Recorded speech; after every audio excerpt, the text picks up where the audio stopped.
د مینې قاتل لنډه کیسه. ډیر ستړی وم. ویل مې راځه نن شپه به وخته ویده شم. سترګې مې لا پټې نه وې چې زنګ راغی. موبایل مې راواخیست، اوکې مې کړ او هلو اواز مې وکړ. زما د هلو سره موبایل قطع شو. موبایل ته مې وکتل چې د شپې 11 بجې دي. موبایل مې په څنګ کې کېښود او بیا مې سر په بالښت کېښوده. یو څو شېبې وروسته بیا زنګ راغی او بیا مې اوکې کړ. هلو مې کړل چې یو داسې ناشنا غږ مې تر غوږ شو. جوړ په خیر راسره وکړل. ما ورته وویل تاسو څوک یاست؟ ویل یې دا خو درته اوس نشم ویلی، خو د وخت په تېرېدو به بیا په خپله پوه شي چې زه څوک یم.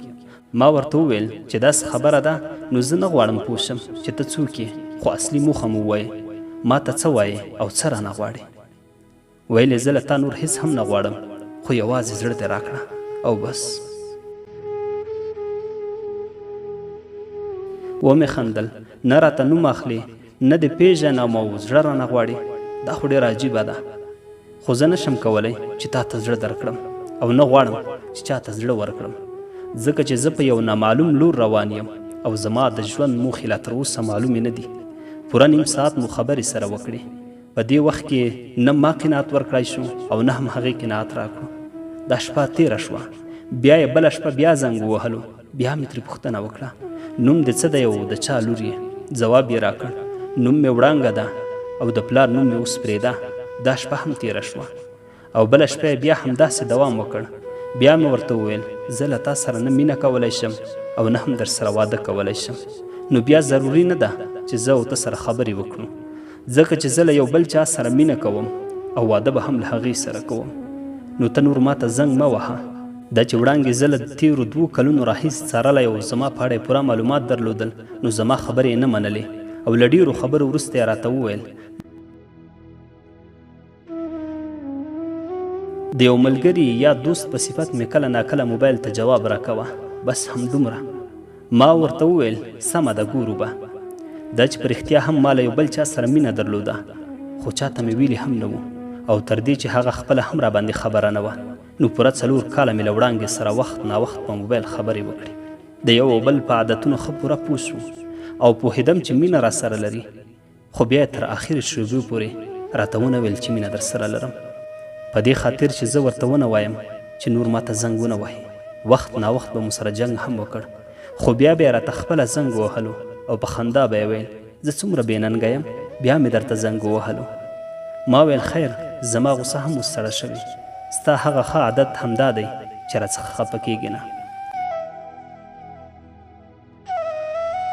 یو ورځ یې راڅخه پوښتنه وکړه ته ولې واده نه کوې؟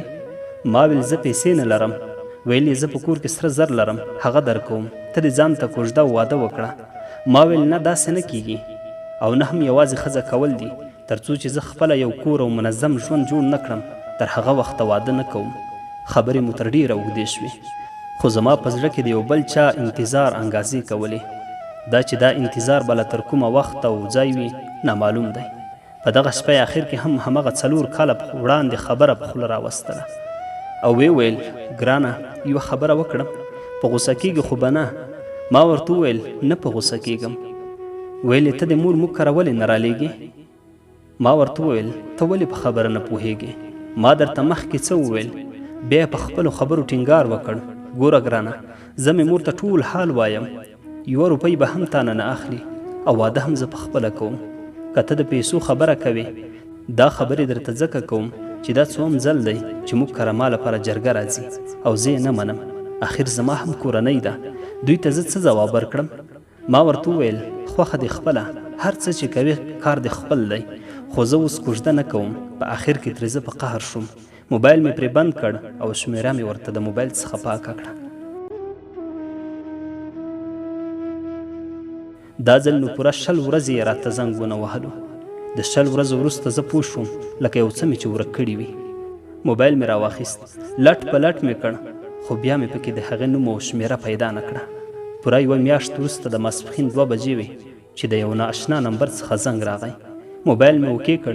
کله مې چې غږ واورېده نو په داسې یو ځای کې وم چې خبرې مې نه شوی کولی. نو ورته ومې ویل زه اوس لږ کار لرم، وروسته بیا خبرې کوو. موبایل مې پرې بند کړ.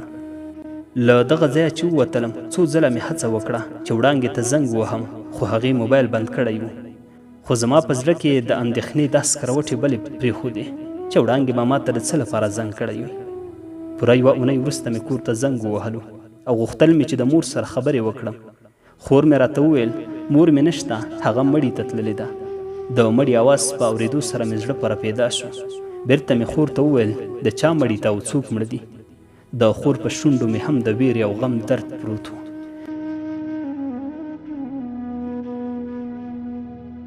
او په زړه نازړه غږ یې راته وویل لالا وړانګه مړه ده، پرون یې کوژده وه خو نن یې بیا د مرګ خبر راغی.